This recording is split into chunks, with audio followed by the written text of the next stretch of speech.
Hello and welcome to the Buckets and Tea NBA show. I'm your host, Cathryn Naiker. Thanks so much for tuning into this week's episode. My guest, you know him, you love him. His cat might make an appearance. It's very exciting on a Thursday morning. It's Oren Weisfeld. How you doing?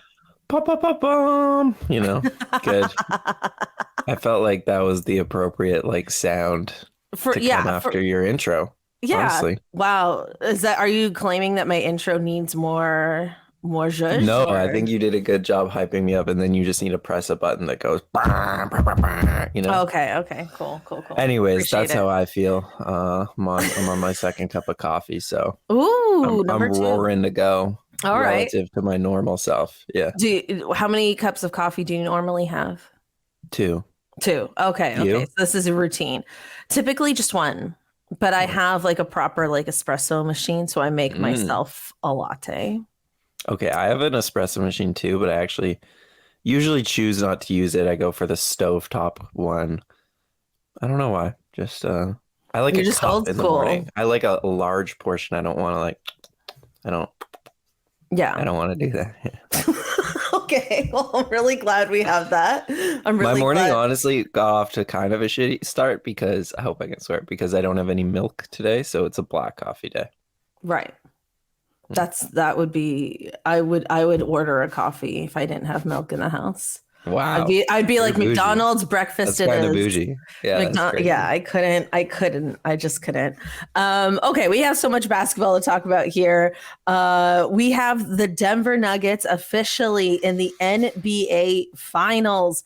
I said it last week. I felt like this team deserves to be in the finals. I feel like they've been the most consistent all season long. And personally, I'm very happy to see them there. There's been a lot of talk about the Denver Nuggets and their lack of media coverage throughout the season and really just throughout this whole recent tenure, which is accurate. I mean, JJ Redick went on a tangent about how the NBA doesn't do a great job, or the NBA media doesn't do a great job covering its sport because this was the number one team in the West. This is a 2-time MVP. And yet, how many games are on the air? And then you just recently sent me this that was going on Twitter this morning. Where's my chat? I have too many tabs open. Let's just reopen the tab. I just have them right beside each other now. From Chris Mannix of Sports Illustrated, basically saying, quote, that this team is not compelling. And by not compelling, he means a lack of drama. So, Oren, how do you feel about all this?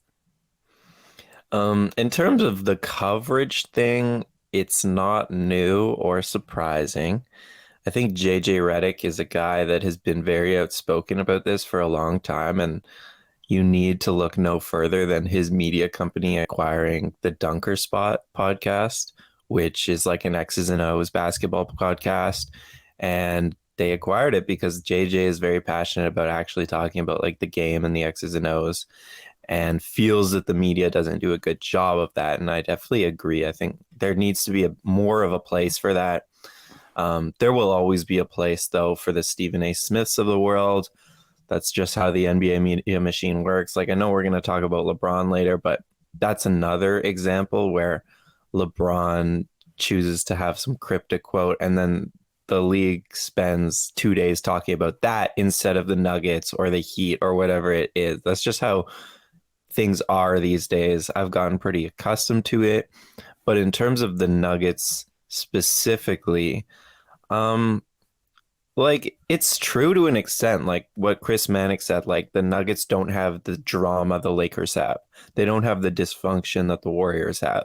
But that's that should be celebrated, that they're this team that just does their business, shows up on the court, is dominant since the start of the playoffs, and goes home. I don't know why we need to celebrate the dysfunction at all turns.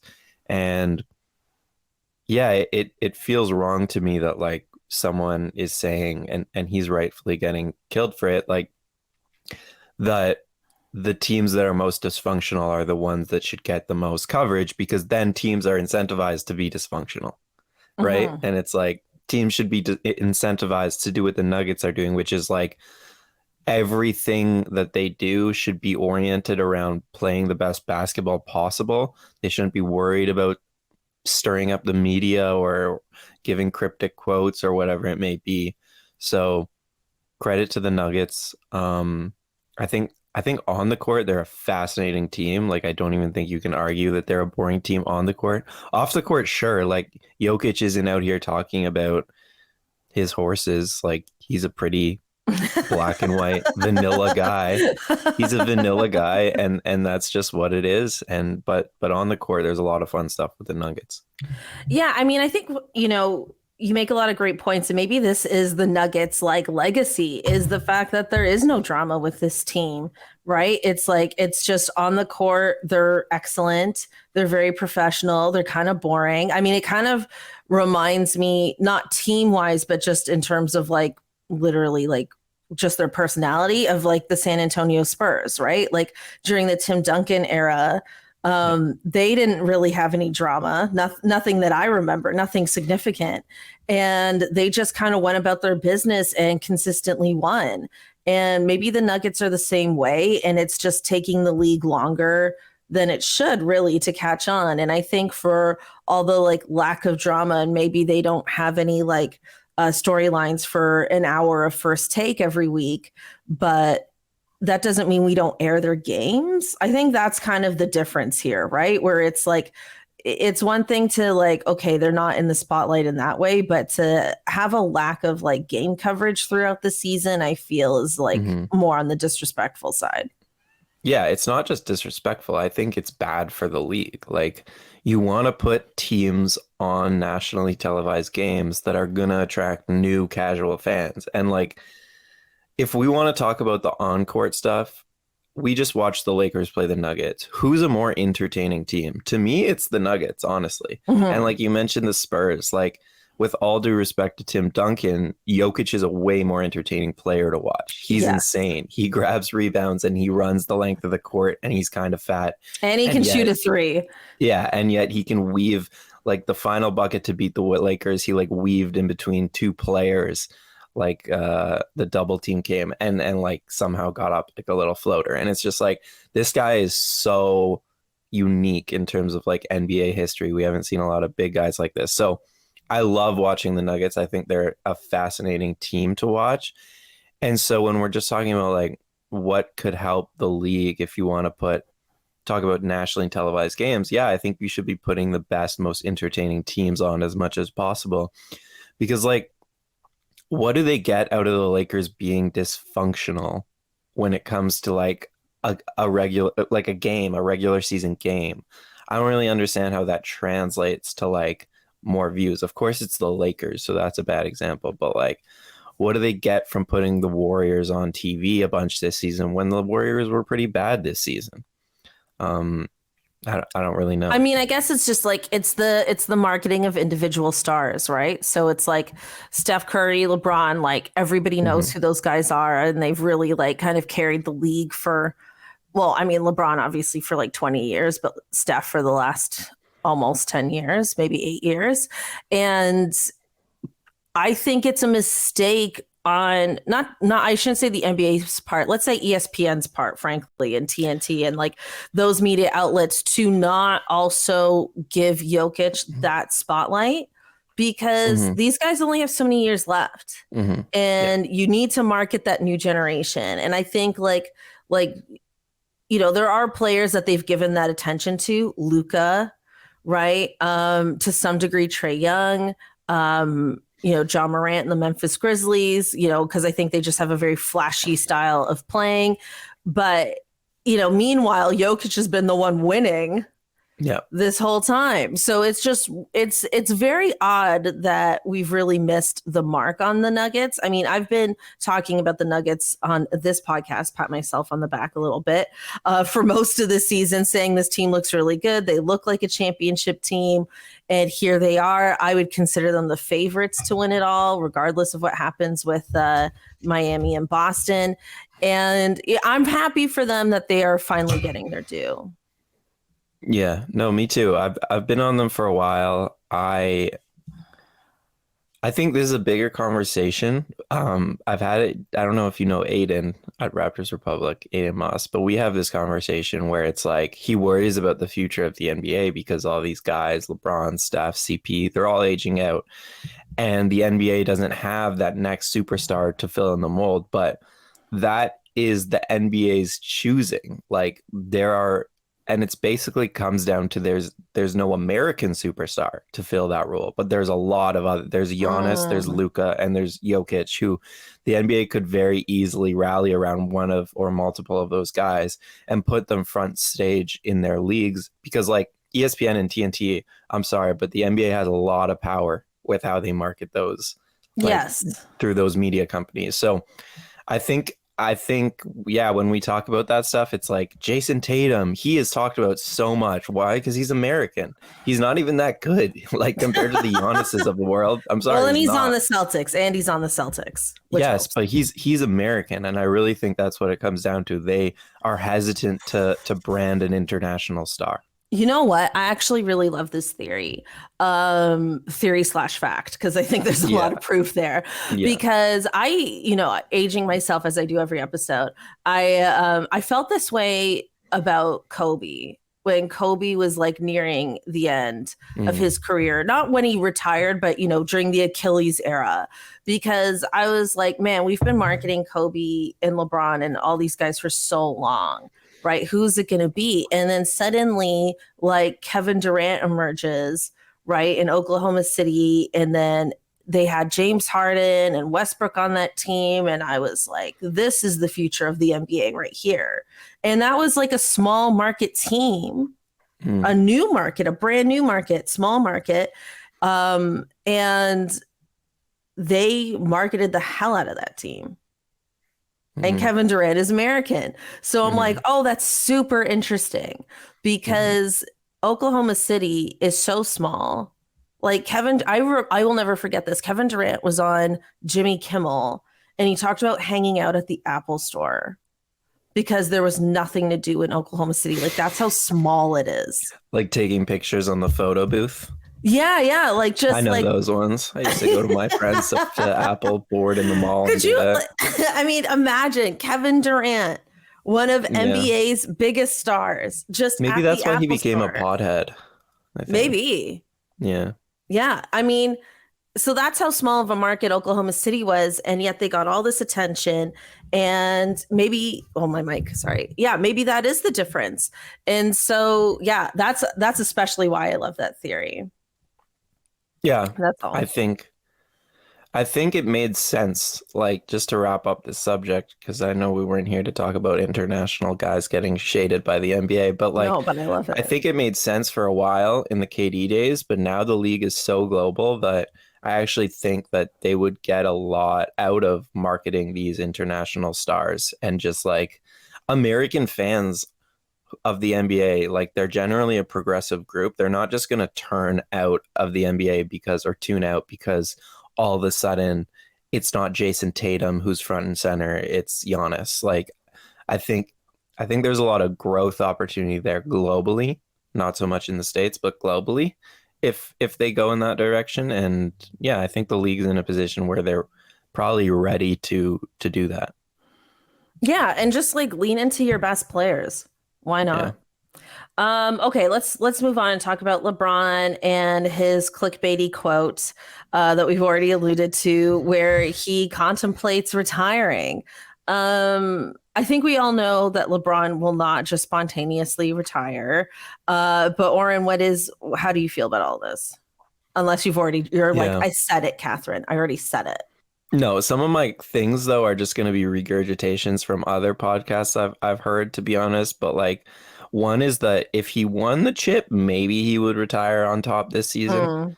because they got surprisingly close, and it felt like they're not going to have that opportunity going forward. Like it felt kind of like things broke right for them.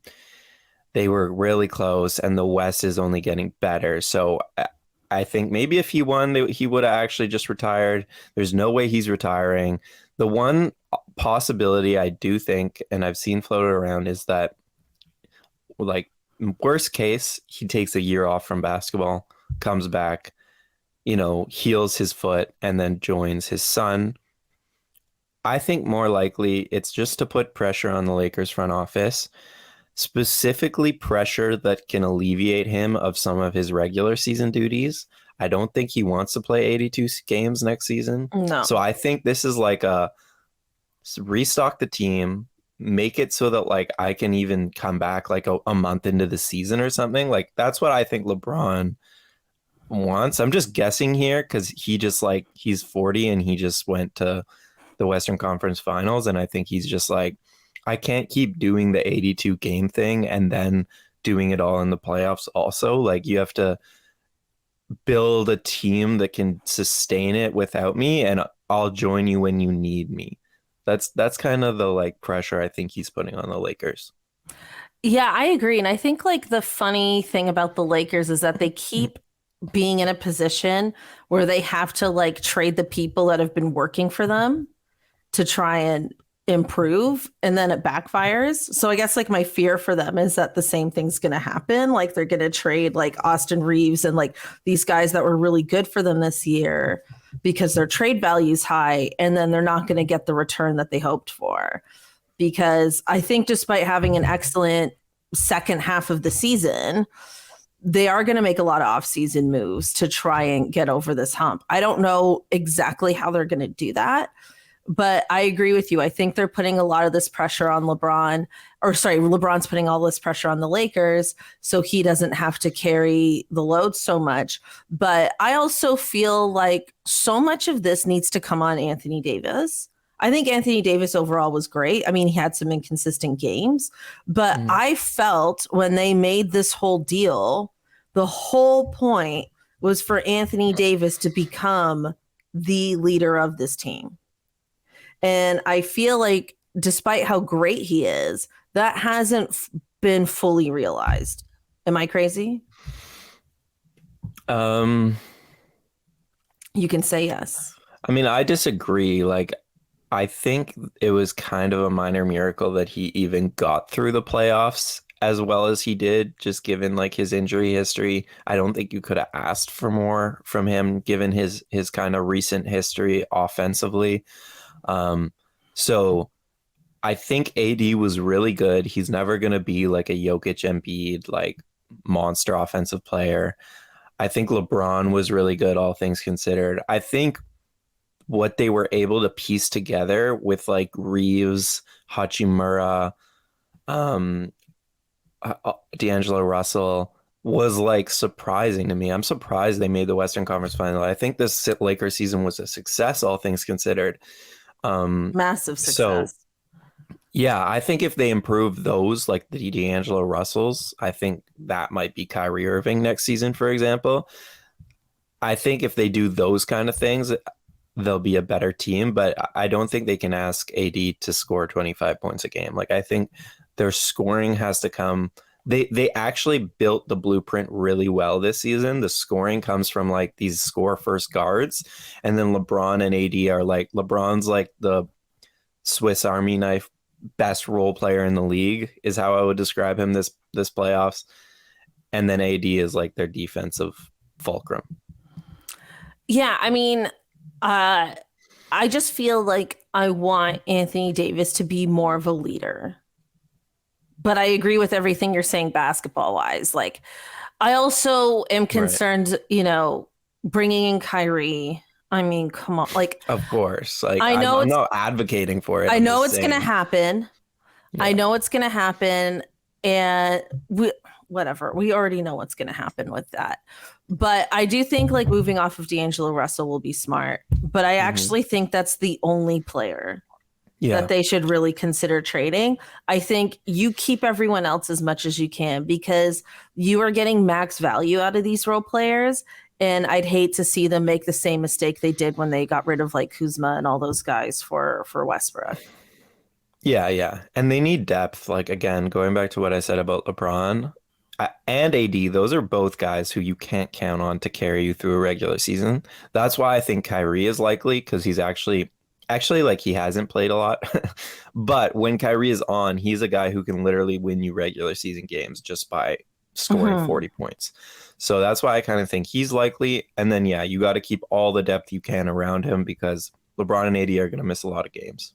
Yeah, and Kyrie is going to miss games for some other random reasons, probably. Yeah, of course. Yeah, Conferences, you know. I think LeBron has 2 years left.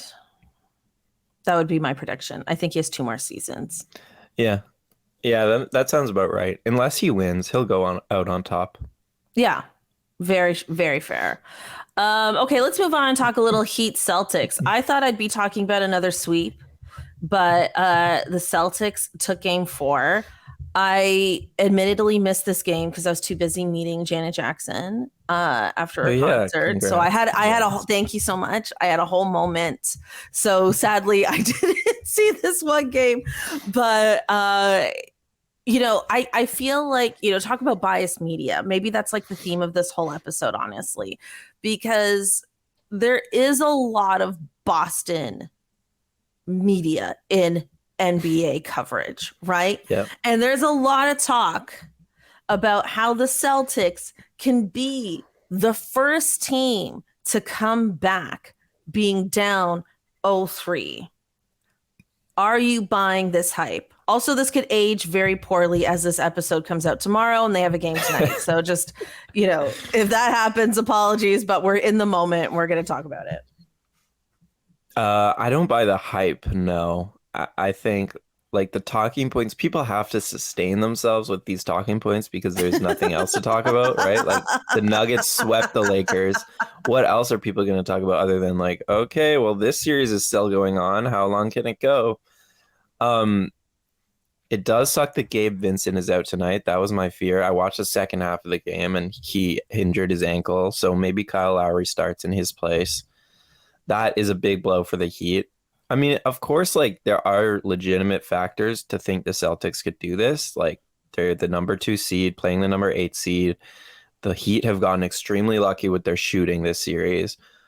But it comes down to this. It's like either Jimmy has one more big game where he scores 40 and they win, or the Celtics shit themselves again and they lose. Like that just has to happen one out of the next 3 games, one of those things. And I think one of those things will happen because the Celtics have just been a extremely inconsistent team.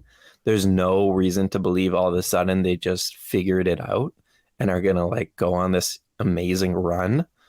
They've had too much opportunity to show that they could do that and fail to do that. So yeah, I don't believe that all of a sudden that's going to come now.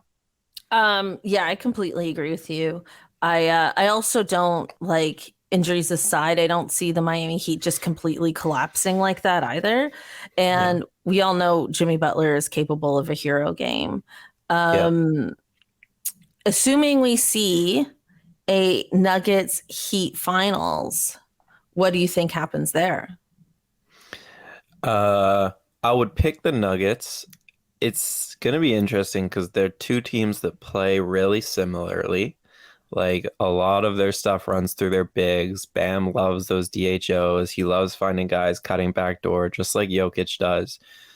And it'll be a good, I think, competitive series. I think like Jimmy will probably guard Jamal Murray when it matters most, and that really could hurt the Nuggets because Murray thrives on bullying smaller guards really more than anything.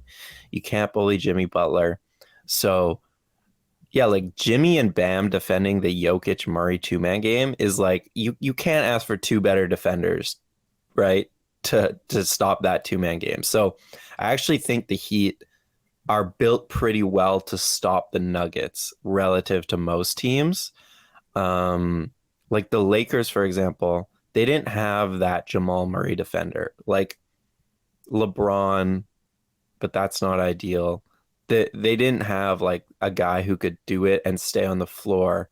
Because like Vanderbilt could do it, but he couldn't stay on the floor offensively. So yeah, like the Heat, you can't really count them out at this point. They just keep surprising us. Again, the Nuggets are more talented, just like the Celtics were, but the Heat keep making this run, so it's hard to bet against them. But with that being said, I think Jokic is the best player in the series. I think that the the Nuggets are the most well-rounded team and the deepest team in the playoffs. No one has been able to shut off their water yet, and that's you have to stop them from scoring to beat them. And that's the interesting thing about the Nuggets. Like going back to the first point is I was high on them all year, but my one hesitancy, like everyone's, was like their defense is okay. And most teams to win an NBA championship need to be like a top 10 defense. That's like this historical trend we've always had. And they weren't. And even in the playoffs, they're like the 8th best defense in the playoffs. And yet they're doing it. So they're kind of bucking a trend and maybe proving that in the modern NBA, offense can get you there, just like an elite offense. So I'll be curious to see if the Heat can shut it off a little bit, but so far nobody has, and I kind of think the Nuggets are gonna, they'll have home court. I think they'll do it in like 7, to be honest. 7? You think it's good? Yeah, 7 games? I think it'll be good. Can't count out with the Heat. Can't disrespect them now. Wow. I mean, this does feel like the year where anything could happen because so much has already gone that way. I would love for that to go 7 games. Oh, same. I'm manifesting it because we just got like 2 potential sweeps in the conference finals, so we deserve it. Yeah, that's true. I was thinking, like, honestly, I was like Nuggets in 5. That's what I was thinking. But you have convinced me otherwise. And honestly, your pick is just more fun. Okay, let's talk about some Raptors. Oh, no, wait. We have one more NBA topic to talk about. We don't have to go too deep into this. I just want to quickly talk about Ja Morant. It's not good. Basically, he had a Instagram post yesterday that was a bit troubling. He kind of posted, loving his mom, loving his dad, loving his kid, and then having the caption "bye." A lot of people were concerned. There was like a distress call made. Police visited him. He's fine. But he said that he's going to take a break from social media for a bit. Just want to say, like, man, there was a lot of conversations about like Ja Morant, not hanging out with the right people and this and that. I think it's clear that this is like so much more serious than that. And really just honestly, like, I know he says like he's going to take the time to work on himself. Really hope he just really does take the time to do that. It's hard. It is not easy to get help. I think people always say like, just get help, just reach out. It's not always easy to do that. I think it's important to acknowledge that that's hard to do. And, he's young, and I really hope he spends this off season doing that. I just had to note it. I just had to acknowledge it because it's not like a debate topic by any means. It's just something that felt important to acknowledge because it's like, he's such a huge star in this league, and it's a very serious issue. Yeah, no. Like you said, it's like bigger than basketball. Like if it has to bleed into next season and he has to miss even like a whole season, like that's fine. It's like do whatever you got to do to get yourself back on track and then worry about the NBA later. It's always going to be there for him as long as he wants it to be. So I don't think he should be rushed to being back in the locker room, because as soon as you do that, your life revolves around your NBA team. I would imagine it's very hard to work on yourself when you're in the middle of an NBA season. So this is definitely the time to do it. If he has to take time off the season, I hope he does that. But yeah, I mean, definitely just hoping for the best for him. Yeah. And like, I mean, I don't think anybody who listens to this show would do anything like that, but do anything like what I'm about to say. But like, don't send this guy hate online, even though he's saying he's taking a break from social media. You don't know when he's going to log back in. The last thing he needs is like hateful comments from fans or this and that could like, upset him or anything like that. So just, respect people online. Don't do anything like that. And just, hope for the best. Okay. Let's move on to the Raptors. We are having an active / non-active offseason so far. Every week there's a new coach that emerges in rumors and interviews and conversations. This past week, it's been Steve Nash, who has interviewed with the team. There's reports that the interview went well. One thing I find interesting about that is that I haven't seen other people say like, oh yeah, like their interview went great. You know what I mean? In media talk, because I don't think anyone's interview would go poorly. I mean, these are all highly accomplished individuals that they're interviewing. So, Oren, what do you think about Steve Nash coaching the Raptors? Hmm. I haven't like gotten there like mentally yet. Because it seems out of it just seems unlikely still, I guess, to me. I feel like I would love him on the bench as an assistant coach just because like I've always wanted him in the organization in some way, and it feels like he should be a part of the organization. It's felt that way for a while, but um yeah, to make the jump to head coach for this team is a little scary to me just because this team is feels a little bit like they need someone who is experienced and will get everyone on their P's and Q's. Is that the saying? I don't know. But like get everyone straightened out. And I think Steve Nash, he's a little just more like it's just a little more risky. Like he doesn't have a lot of head coaching experience. The head coaching experience he has is with Kevin Durant and Kyrie Irving, and we all know that those guys essentially like ran the team. So this is such a different situation for him.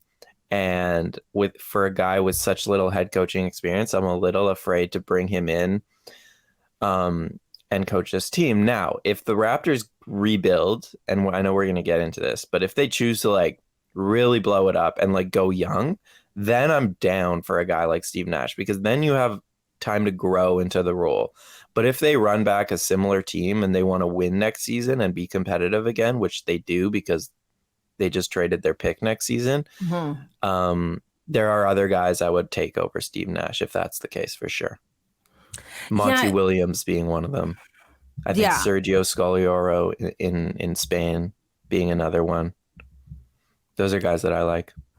Yeah, it's so interesting. I feel like with so many coaching vacancies, it feels like the Raptors might not get one of these top guys because there's just too many other options for somebody like a Monty Williams, right? Like he could end up coaching Giannis. He could end up coaching Embiid. Yep. I mean, that is definitely the common thought. Ooh. I've seen a lot of people being like, nobody wants to coach the Raptors. I tend to usually end up on the Raptors side of things. So maybe like take that. I'm biased. I tend to be like an optimist for the Raptors. But if you're Monty Williams, yes, if you walk into Philadelphia, you're walking into a win now situation. However, it feels a lot less sustainable than whatever is going to happen in Toronto in the sense that Harden could walk, Embiid could ask for a trade a year from now. It's just like, what are you know that Philly is a really hectic organization. You just don't know.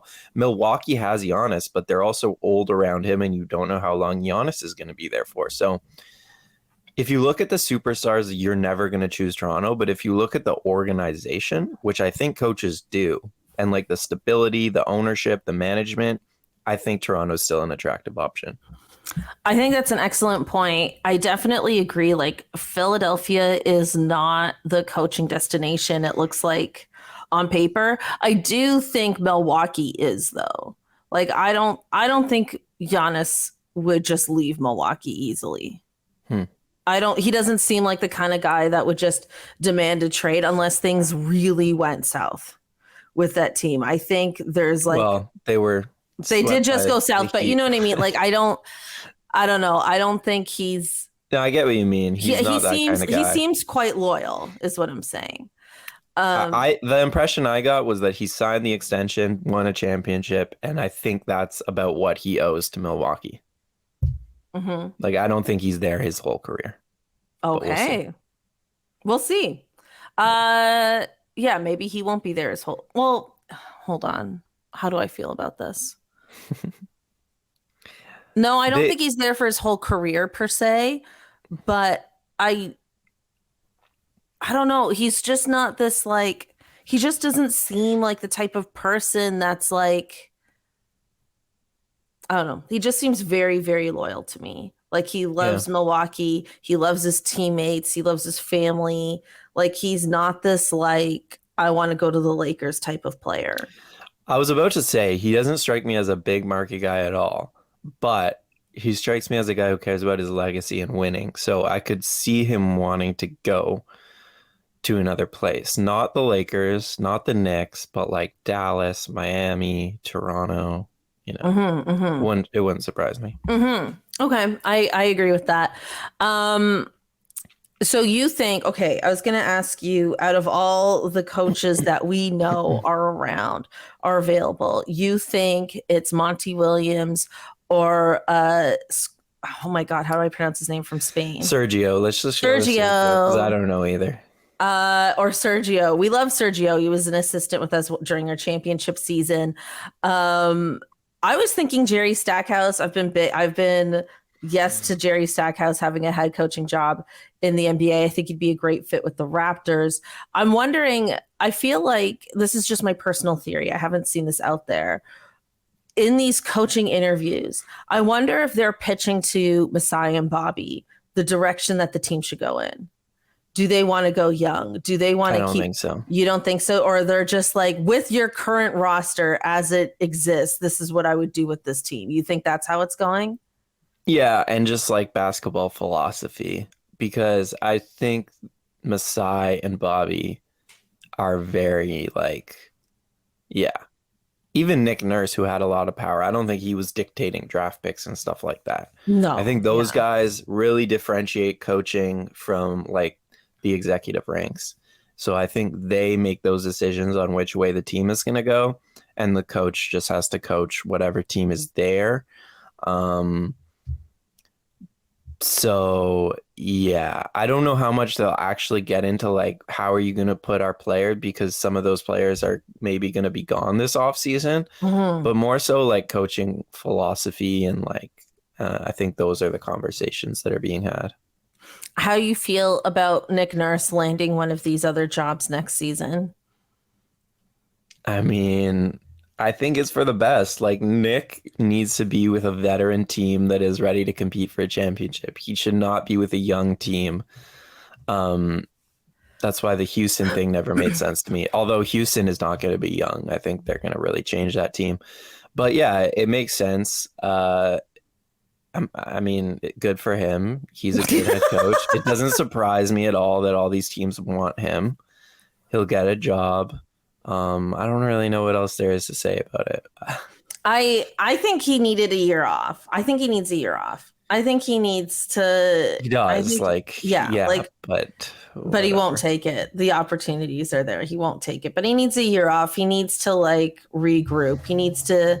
This is a guy who he needs to become 2019 Nick Nurse again, because I kept talking about how you sound like changed. How I imagine his wife sounds. Yeah, she's probably like, "You need a year off, Nick. We need a year off as the family." Like, she's definitely saying that. But this is a guy. And I agree, but this is a guy who grinded his way up international basketball, playing in a different country or coaching in a different country for like 20 straight years. So he doesn't strike me as like, let me go to Hawaii for a year and really think about this. Like, he doesn't strike me as that type of guy. Me personally, I would take that money and run away forever. Like, I'm never going back to the NBA, but we're different. I'm not a grinder in the same way. I mean, I think I consider myself ambitious, but if I had that many millions of dollars, then yeah, I think I would reconsider what I'm doing. Okay. I wanted to ask you, Oren, because, Raptors Republic fans love you, and I know they want your take on this. If you were Masai, and if you were Bobby, and you were in charge of what direction you take this team in, what would you do?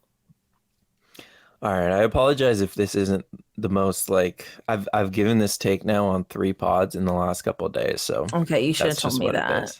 But I'm happy to talk about it. But I know like a lot of people are talking about Eric's piece in The Athletic, which I read about an ideal Raptors offseason. I know Eric wanted more hate on his piece. He asked for that on Twitter because people were seeming to agree with it too much for his liking. as like a That's yeah. really So funny. I'll give you some hate, Eric. I enjoyed the piece. I was with it until we got to the Fred Van Vliet trade part of it, which I pretty adamantly disagreed with. So like my direction is trade one of the wings, either OG or Siakam, for the right exciting piece. Don't trade them for like future draft picks, but like the exciting pieces to me are like Scoot Henderson, if he's available at 3 for Portland's pick. That's exciting. Like that's something that Raptors fans can get behind next season. And the other guy is Jaylen Brown, who clearly has a rocky little thing going on with the Celtics, is eligible for the Supermax, which is a lot of money, and he's a flawed player, but he's the type of player that I would get excited about if you want to kind of shake up. That's really what I think they need, is a bit of a shake up with the roster, not a teardown, but just like you bring in Jaylen Brown, for example, you get more shooting and you get more shot creation. You lose a bit of playmaking, especially if it's Siakam going out the door. But like this team has quite a bit of playmaking with Pirtle and Barnes and Fred. So that's what I would do. I would trade one of the wings for one of those packages if you can do it, and then I would keep Fred unless you're getting like a point guard replacement. I just don't like the idea of trading Fred for like Eric had Lonzo and Patrick Williams. That's like definitely there is a high upside there where Lonzo Ball comes back and can play basketball and Patrick Williams develops into this 3-and-D wing. There's also a really realistic outcome where Lonzo Ball never plays basketball for the Toronto Raptors and Patrick Williams is what he is at this point. And in that case, you just lost a really good player in the prime of his career in Fred VanVleet for not a whole lot. So I don't like the idea of doing that. If you want to stay competitive, you bring back Fred or, get another good veteran point guard in the door. And you reshape the team a little bit by trading one of those wings. You get the depth through that 13th pick and through the mid-level exception, and then you run it back. Yeah, I think that's very well thought out. I think I didn't know about the Lonzo Ball part of it there in his thing. I think like you only do that if Fred has explicitly told you he's not coming back. Sure. And then you're in a sign and trade situation where like that's your only option. I think that's the only world where that would be like acceptable. I am a big fan of this OG Anunoby Portland pick trade. I'm big. I think that would be, I feel like that's a good trade for both teams because I love OG, but I do think like that would make a lot of sense for us. And I think it makes a lot of sense for them. And I think I was watching this live stream of like these Portland Trailblazer fans watching the draft lottery. They were losing their minds when they made it to the top 4. And then suddenly they got very sad when they realized they weren't getting Wemby. And I was like, you don't know what you have. You suddenly have got one of the best trade chips in this whole offseason.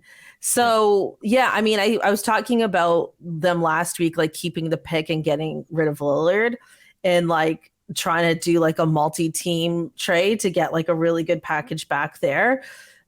I don't think they're getting rid of Lillard. I said that last week. They're not going to do it, although I think they should. I think it's time, but they're not going to do it. And I feel like that feels very sound to me. Moving off of OG, keeping Pascal, keeping Fred, keeping Scotty, keeping Pirtle. What do you think happens with Gary Trent Jr.? I think he's gone. You think we're just losing him? Yep. I think they lose him for nothing. I think there's a chance he picks up his player option if he just doesn't have a market and comes back, but I don't know why he would want to do that because he'll be coming off the bench and he could just go somewhere else on a 1-year deal and play and start and boost his value. So I don't think they want to invest in him long term, considering he just hasn't developed enough, I don't think, for the Raptors front office liking. I am not particularly torn on like losing him for nothing. I don't think that's a huge deal. Like in hindsight, we should have just kept Norman Powell, of course, but It's a sunk cost at this point. I don't think it's a huge deal. I think you can replace him with that 13th pick. There seems to be a few guys in that range who can immediately come in and give you some scoring at the very least off your bench, and that's all you really ask Trent to do. So that's where I'm at with him. Yeah.